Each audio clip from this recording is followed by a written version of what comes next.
Hey everyone, today on Feathers Off Road, I want to prevent you from experiencing this. On our recent trip to Moab, we had two flat tires, and what was happening was the valve stem was ripping out of the tube.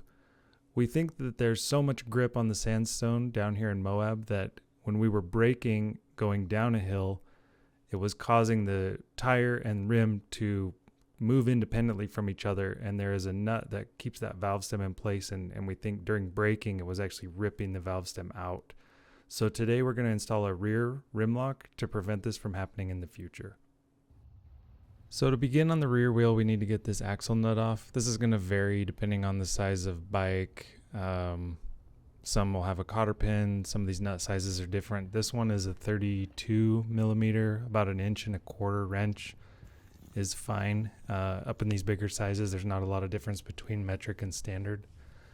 So whatever you have, this one had a little bit of blue Loctite, and that was pretty much it holding it on. So you can see I just slid the axle out. The chain tensioners didn't really need to be adjusted. They weren't super tight, and I'm just going to pull this axle straight out. As I pull this, there is a spacer between the swing arm and the wheel on both sides. That's going to want to drop down to the ground most of the time. Try not to lose that. Try not to get those dirty.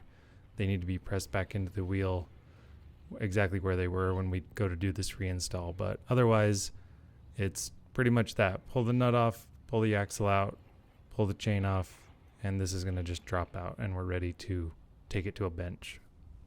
Before we can do much here, we need to get the air out of the tube. Some tire stems will actually have a little valve core wrench right in the top of it. This one does, so I'm just loosening the valve core here. You can hear as that gets more and more loose, it's going to want to actually shoot out of there. So don't do this where you're going to lose the core, but once you get it enough, it should pretty much let all the air out, and you can just set the valve core aside. Once we get the air out, if this were a tubeless tire, we would need to break the bead. These tire irons have a special kind of way that they go together to help break the bead. I'll show that, even though on a tubed tire, usually the bead isn't set strong enough that it's a big concern, but I'll show you how that's done anyway. So we take the two wrenches, they kind of form this shape. It's hard to do this with one hand. Grab them together and then just shove down on that. If this were a tubeless tire, again, that's going to be really hard to do. But once the bead is broken, you might need to do that in a few spots to get it, but that's all it would take. If you've never taken a tire off a rim before, they're intentionally very tight. The idea is to get these tire irons just under the lip between rim and tire, and then you're just going to slowly work around the tire. Usually you're going to need at least 2 tire irons for this. I've got a number of them. More is sometimes better. These ones are a little bit too long. But just work around the tire, and there, now it's hard to tell maybe, but the whole top side of that tire is off. The other thing to note here is I'm kind of doing this in the corner of the workbench so that I can set, the brake rotor and the sprocket kind of in this gap.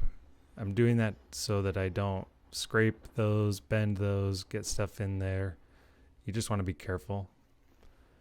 At this point, we can start removing the tube. This tube I am going to reuse, so, I don't want to just go nuts and pull this as hard as I can, but there shouldn't be much holding it in other than the stem. So I'll pull it all the way out till here. I'll have to turn the camera off to get the stem out. With the tube out, I just took these tire irons and reached down from the top side and pulled that lower portion of the tire over the top of the rim.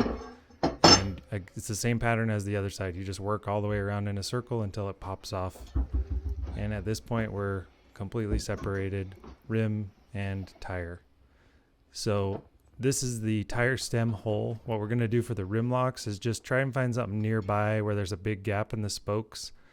Generally, these gaps are pretty much the same, but occasionally you find one that's a little wider. I think we'll do something here. And I'm going to use a nail set. If I had a center punch or something, I would do that, but I'm just going to hit that to get it started. And pulling the rim protector out of the way, I'm just going to drill first a pilot hole and then a full-size hole. You'll have to check the drill bit size versus the tire rim lock that you buy, but this was the right size for me.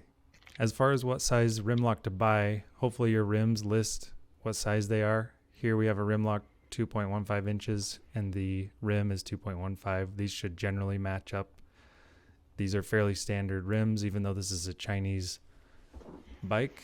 But the thing to focus on here is now we'll basically push the tire back on as far as we can and use tire irons to just get that underneath lip. We do need to pay attention to the rotation on the tire. There it's labeled, but make sure the tire goes on, so that the sprocket is on the side that it should be for the direction that the tire will be moving. Otherwise, this is the same process as before, just in reverse. Now the rim lock needs to be installed in a specific direction. This is kind of facing on, but we need the tube to go on top of the rim lock, and the tires need to come down in these kind of metal edged face sides you can see. So this is the direction that we need to mount it. We want to get it inside there, and we want it to be really loose because ultimately we want to push it far up in the tire and get the tire to set on the inside between the rim lock and the rim, and then we'll tighten it all down. I've got the tube back inside the tire over the top of the rim lock. There's not really a trick to doing that. I am going to put a little bit of air in the tube right now just so that I don't pinch it with the tire irons later. This is the hardest thing probably, but you want just a little bit of air in that tube so that it'll keep kind of a round shape and you don't pinch it. With the air in the tube, I'm going to be super careful with the tire irons at this point. Again, you don't want to grab any of the tube with these irons. And same process as we've seen. Just go around in a circle, take little bites, move 6 inches, move 6 inches. Just be careful. You can see here, don't quite grab that tube, and just keep working around in a circle. With the tire back on the rim, I'm going to tighten up this rim lock. This was a 13 millimeter nut. Also, there is a nut on the tube stem, which you can see here. There's one on the inside and the outside. Snug those up. But this tire is done, held in place by the rim lock. Now we're ready for reinstall. The only thing I'll do different on the reinstall is I'm going to put some grease on this axle before I put it in. It'll be easier to remove that next time. We don't want any dirt in there. We want that to just be a nice, smooth, flowing axle. But otherwise, the install is exactly what we did in reverse. Everything's back together. Chain is on, axle in, nut on. I do have a little gap here. I'm just going to extend this chain tensioner to kind of fill that gap. This was a 13 millimeter bolt on this bike. That'll vary between bikes. Generally, you want these little chain indicators to be lined up on both sides of the bike. I'm just barely off, so I'll have to watch this after a few rides. I might need to bring a little more slack into this, but otherwise we are done. Hopefully a couple rim locks will save your tubes and keep you out on the trail a little bit longer. So until next time, enjoy the ride.